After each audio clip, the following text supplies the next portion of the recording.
भगवान श्री कृष्ण को नमस्कार करते हुए आप सभी का अनंत अकेडमी ऑफ मैथमेटिक्स में स्वागत है। देखिए आईआईटी जेईई मेन 2007 का ये क्वेश्चन है जो प्रीवियस ईयर में आया था, क्वेश्चन नंबर 63। यानी कि जो प्लेलिस्ट है आईआईटी जेईई पीवाईक्यू में, उसमें ये क्वेश्चन नंबर 63 है।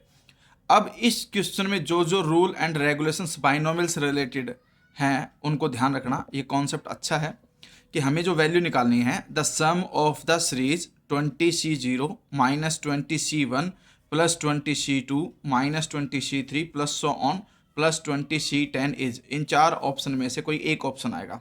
तो सबसे पहले तो आपको बाइनोमियल का पता होना चाहिए कि क्या होती है। देखिए मैं आपको एक एक्सपेंशन लिख देता हूँ पहले। जब कभी भी आपके पास a प्लस बी की पावर n हो तो वो होता है NC0।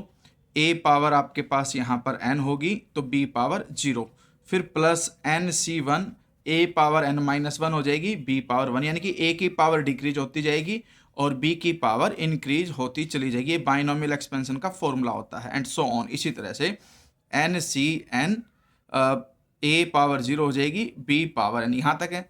लेकिन जैसे ही मैं यहाँ पर माइनस b करता हूँ तो बस आपको सेम लिखना है। पहली टर्म पॉजिटिव होगी, फिर ये नेगेटिव हो जाएगी, फिर पॉजिटिव, फिर नेगेटिव एंड सो ऑन। इस तरह से आपके पास प्लस माइनस होती हुई वो चलेगी। ठीक है, तो ये तो बाइनोमियल एक्सपेंशन का फॉर्मूला हो गया। अब यहाँ पर देखिए हमारे पास 20C0 से लेकर के 20C10 तक है, लेकिन अगर मैं इसको आगे तक एक्सपेंड करूँ 20C20 तक लेकर के जाऊँ तब हमारे पास क्या होगा। देखिए 1 माइनस 1 होल पावर अगर मैं 20 करूँ तो यहाँ पर 20C0 जो आपके पास 1 है उसकी पावर 20 होगी, और जो ये -1 है इसकी पावर हो जाएगी 0, फिर प्लस का साइन आएगा। 20C1 जो 1 है उसकी पावर एक रिड्यूस हो जाएगी और जो -1 है उसकी पावर एक इंक्रीज, और इस तरह से ये आपकी टर्म चलती जाएगी। ठीक है, 20C2 1 की power 18 -1 square plus so on plus 20C19 1 power जो है 1 हो जाएगी और जो -1 है उसकी जो पावर है वो यहाँ पे 19 हो जाएगी, और लास्ट में आएगा 20C20 1 पावर जो स्टार्टिंग का 1 उसकी 0 और जो लास्ट में -1 है उसकी पावर 20। यानी कि एक प्रकार से इसको मैं ऐसे लिख सकता हूँ 1 प्लस -1 करके उसकी पावर 20। तो n की जगह पे तो 20 लिख दिया एक्सपेंशन में, और b की जगह -1 लिख दिया। अब हम एक चीज़ देखते हैं, पहली टर्म हमेशा पॉजिटिव होती है, उसके बाद कंडीशन इस तरह से चलेगी, फर्स्ट पॉजिटिव फिर नेगेटिव फिर पॉजिटिव फिर नेगेटिव। लेकिन जब हम एक्सपेंशन में देखते हैं तो यहाँ पर पावर ओड है। देखिए -1 की पावर 1, तो जहाँ पावर ओड होगी वो नेगेटिव होगी, बाकी सब पॉजिटिव ही रहेगी। उसके लिए हम देखते हैं कि यहाँ देखिए 1 है जो कि ओड है, यहाँ 2 है, इवन है, तो इवन वाले में -1 का स्क्वायर प्लस हो रहा है, ओड वाले में माइनस हो रहा है। तो इसलिए हम इस पूरे एक्सपेंशन को इस तरह से दोबारा से लिखते हैं कि भाई 20C0 1 की पावर कितनी भी हो 1 हो जाएगा, लेकिन फर्स्ट टर्म पॉजिटिव, फिर नेगेटिव आएगी ये टर्म नेक्स्ट वाली, वो आएगी 20C1 1 की पावर 1 ही रहेगी, उसको लिखने की जरूरत है नहीं। लेकिन इस नेगेटिव को जैसे आके नेगेटिव आ गया, फिर पॉजिटिव आएगा, फिर नेगेटिव आएगा, और इस तरह से हम चलते जाएंगे।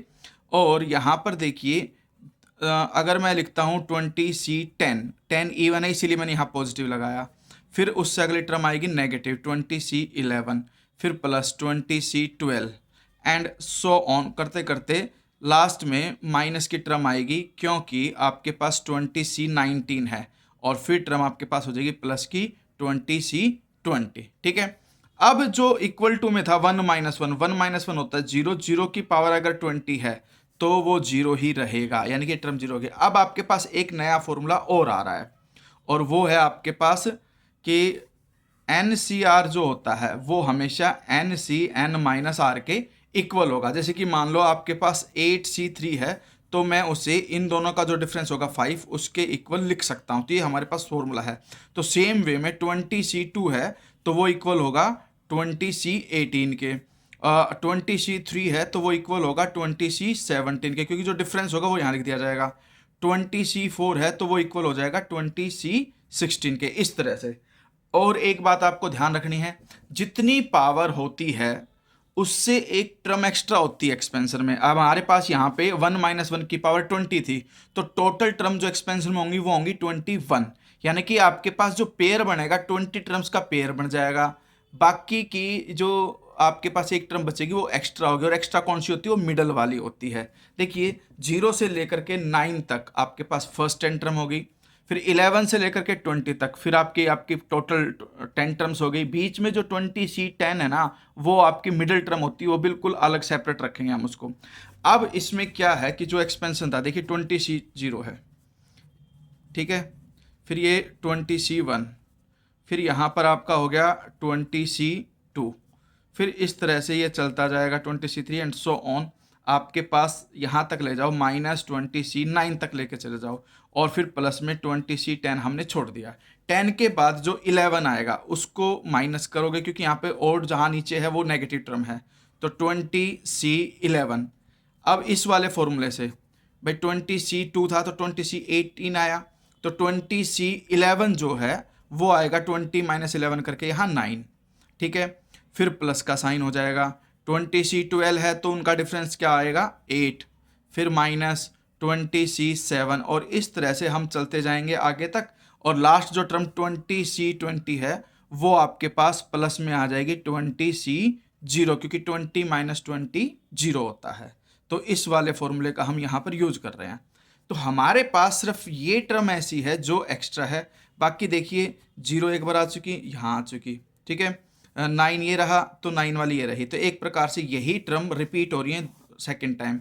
तो इन सब का मैं ट्वाइस लिख सकता हूँ। ट्वाइस कहाँ तक लिख सकता हूँ, 20C0 -20C1 +20C2 -20C3 and so on करते करते -20C9 तक। अब जो ये है 20C10, इसको मैं ऐसे लिखूंगा, प्लस में यहाँ पे देखिए +1 है एक प्रकार से, उसको मैं लिख देता हूँ 2 × 20C10 -20C10, यानी कि ट्वाइस में से सिंगल टर्म मैंने माइनस कर दी, ठीक है, तो एक प्रकार से ये सिंगल बच जाएगी।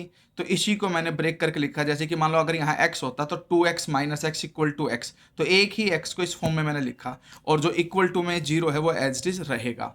तो हमारे पास अब कंडीशन क्या होगी, जो ये टर्म है यहाँ तक अब हम देखते हैं, तो हमारे पास 2 कॉमन है, which employs 2 common, 20C0 20C1 20C2 -20C3 and so on -20C9 plus ये प्लस वाली टर्म है 20C10, ब्रैकेट क्लोज, 2 कॉमन आ गया। जो ये माइनस वाला 20C10 है ये इक्वल टू में जाके क्या हो जाएगा, 20C10, और फिर फर्दर एम्प्लॉय करके ये 2 इसके अपॉन में चला जाएगा, तो 20C0 20C1 20C2 20C3 and so on -20C9 +20C10 is equal to, जो 2 है वो अपॉन में जाएगा, तो 1/2 20C10। ये आपका आंसर आएगा, क्योंकि हमें इस सीरीज का सम जो था वो निकालना था, और वो आ गया 1/2 20C10, जो हमारे पास ऑप्शन में है डी, ठीक है, तो ये आपका आंसर है।